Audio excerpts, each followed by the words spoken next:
नमस्कार, Saroj cooking world मराठीमध्ये आपलं स्वागत आहे. आज मी तुम्हाला फोफिसची रेसिपी दाखवणार आहे. आमच्याकडे त्याला फोफिस म्हणतात. ते आणलेलं ते स्वच्छ करायला मी पाण्यात वाफवून घेतलेलं आहे. ही रेसिपी मी तुमच्यासाठी शेअर करत आहे. तर कशी वाटली ते मला नक्की सांगा. चला तर मग आपण सुरुवात करूया. प्रथम आपण फोफिसाला स्वच्छ धुवून पाण्यामध्ये वाफवून घेतलेलं आहे. नंतर आपण थंड करून नॉर्मल पाण्यात घातलेलं आहे. याला असं एक प्रकारे वेस्टेज असतं काय ते काढून टाकायचं.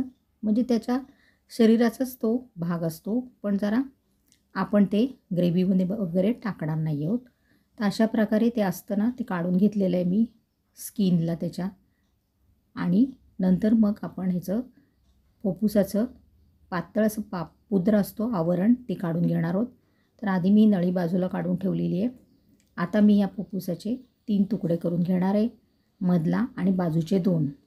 तर ह्याला असं वरती एक पापुद्र असतं पातळ, त्याच्यामुळे ते चिवटपणा लागतो खाताना. तर असं काढून टाकलं तर खायलाही आपल्याला सॉफ्ट लागतं. तर आता मी हे स्वच्छ करणार आहे आणि याची रेसिपी तुमच्यासाठी शेअर करणार आहे. तर आधी मी आता हे 3 भाग करून घेते, मधला आणि बाजूचे 2. आणि मग आपण याचं पापुद्रा काढून हे साफ करून घ्यायचे. तुम्ही कशा प्रकारे साफ करता ते मला नक्की सांगा कमेंटमध्ये.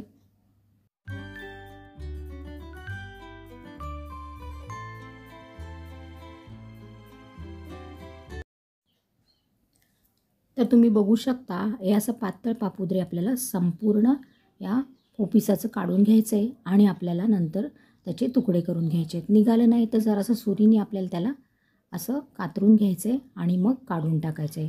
असं केल्याने खायला हे खूपच छान सॉफ्ट लागतं. तर चला तर मग आपण सगळं फोफिस हे साफ करून घेऊया.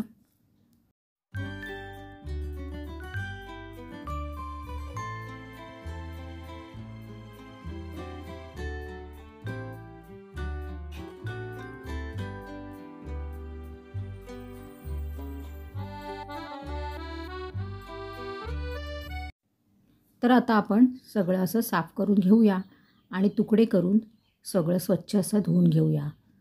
तर आता मी किचन सीझरनीच याचे तुकडे करून घेते. छोटे मोठे तुम्हाला कसे हवे आहेत ते तुम्ही तुकडे ह्याचे करून घ्यायचे आहेत. इथे बघू शकता. आता सगळं मी हे असंच कापून घेणार आहे. ही नळी आहे नलिका, ती पण अशी कापून घ्यायची. आणि आता आपण हे सगळं कापून स्वच्छ धुवून घेऊया. तर आता आपलं हे पोपीस चांगलं कापून झालेलं आहे आणि स्वच्छ 2-3 पाण्याने मी धुवून घेतलेलं आहे. आता आपण कुकरमध्ये त्याला वाफवणार आहोत. असं केल्याने हे आपल्या खायला खूपच सॉफ्ट लागतं. तर आता मी अर्धा ग्लास पाणी टाकून याच्या शिट्ट्या काढून घेणार आहे 2-3 आणि थंड करून मग आपण याची रेसिपी तयार करणार आहोत. तर आता मी कुकरला वाफवत ठेवलं आहे. तर आता थोड्या वेळाने आपण बघूया.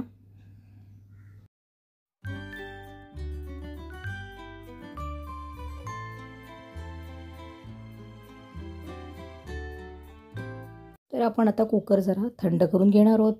कढईमध्ये आपण एका बाजूला तेल घालून घेतले आणि त्याच्यात आपण 2-4 लवंगा, 2-4 काळे मिरे आणि 2-3 तुकडे दालचिनीचे घालून घेणार आहोत. ते चांगले तडतडले की आपल्याला त्याच्यात 2 मध्यम आकाराचे कांदे चिरून घालायचे आहेत. ते घातल्यानंतर आपल्याला त्याला चांगल्या प्रकारे तेलावर परतून घ्यायचे. लवकर शिजण्यासाठी आपल्याला अगदी थोडंसं मीठ घालायचे आणि परतून घ्यायचे. आपण याच्यात टोमॅटो अख्खा टाकणार नाही आहोत, त्याला चिरून पण नाही टाकणार. आपण याच्यात टोमॅटोची ग्रेव्ही करून टाकणार आहोत, जेणेकरून टोमॅटो हा लवकर शिजला जाईल. तर आता आपण काय करणार आहोत, थोडा वेळ कांद्याला जरा वाफ काढणार आहोत, कारण कांदा आणि टोमॅटो काही वेळेस पटकन असा शिजत नाही. इकडे आपण कुकर थंड करून घेतलेलं आहे, तुम्ही बघू शकता. आणि आपलं पोपीस हे आपण थंड करून घेऊया, कारण खूप गरम आहे. मग थोड्या वेळाने आपण फोडणीत घालणार आहोत त्याला. तर आता आपण कुकर बाजूला ठेवूया. पुन्हा आपण फोडणीकडे वळूया. 2-3 मिनटं कांदा ठेवलेला आपण. कांदा असाच आपल्याला लालसर असा करून घ्यायचा आहे, जेणेकरून ग्रेव्ही आपली चांगली थिक होईल. तर आता कांदा ढवळून झाला. आता आपण काय करायचं, कांदा ढवळून झाल्यावर त्याच्यात एक मोठा टोमॅटोची मी ग्रेव्ही करून घेतले, मिक्सरला असं फिरवून घेतले आणि ते घालून घ्यायचं आहे आपल्याला. कारण टॉमॅटो हल्ली सहजासहजी शिजला जात नाही, तो तसाच राहतो आणि ग्रेव्ही ही आपली चांगली अशी मिक्स होत नाही. त्यामुळे मी टॉमॅटो असा मिक्सरला फिरून घेतलेला आहे. तर टॉमॅटो घालून झाल्यावर टॉमॅटोसुद्धा ह्या कांद्या तेलावर आपल्याला चांगला परतून घ्यायचा आहे. एक 2-3 मिनटं परतल्यावर आपल्याला त्याच्यात आलं, लसूण, मिरची, कोथिंबीरचं हे वाटण घालून घ्यायचं आहे. 1 मोठा चमचा मी घातलेला आहे. जास्त पण घालायचं नाही, मग गुळमट असं मटण वगैरे आपण केले ना का ते असं वेगळंच लागतं. त्यामुळे बेताचंच आपल्याला आलं लसणाचंही पेस्ट घालायची आहे. ती पण आपल्याला कांद्यावरती आणि टॉमॅटोवरती चांगली मिक्स करून घ्यायची आहेत. चांगलं तेल सुटेपर्यंत मिक्स करून घ्यायचे. तर आता आपण काय करणार आहोत, आता आपण अर्धा चमचा हळद घालणार आहोत आणि सगळे असे आपले रेग्युलर जे मसाले असतात बेसिक ते घालून घेणार आहोत. तर हळद घातल्यानंतर आपल्या याच्यात 1 चमचा हे आपलं मालवणी लाल तिखट बनवलेलं आहे ना ते घालून घ्यायचं आहे. जास्त पण मसाले वापरायचे नाहीत, थोडक्याच मसाल्यात आपण हे करणार आहोत. आता मी धणा पावडर घालते अर्धा चमचा आणि गरम मसाला अर्धा चमच्यापेक्षा कमीच आहे, तो घालून चांगलं मिक्स करून घ्यायचं आहे. आणि ही ग्रेव्ही चांगली मऊसर अशी बनवून घ्यायची, मिक्स अशी होईल असं आपण ढवळून घ्यायची, कुठेही लागू द्यायची नाही किंवा करपू द्यायची नाही. तर इथे आता आपल्या ग्रेव्हीनी तेल सोडलेलं आहे. आता आपण ह्याच्यात काय करायचं आहे, तर आता आपण ह्या पोपीस आहे ना वाफवलेले ते घालून घ्यायचं आहे. आणि 1 वाटीभर असं मी वाटाणे घेतलेले आहेत. तुम्हाला ह्याच्यात मसूर घालायचे ते मसूरसुद्धा घालू शकता, खूप छान मिळून येतं पोपीसाची ग्रेव्ही. तर आम्हाला सवय आहे वाटाणे वगैरे घालायची, याने टेस्ट खूप छान लागते. एकदा नक्की ट्राय करा. वाटाणे घातल्यानंतर मी चवीनुसार मीठ घातलेले आहे, कारण आधी आपण कांद्यावरसुद्धा मीठ घातलेले आहे. मीठ चेक करूनच घालायचं आहे.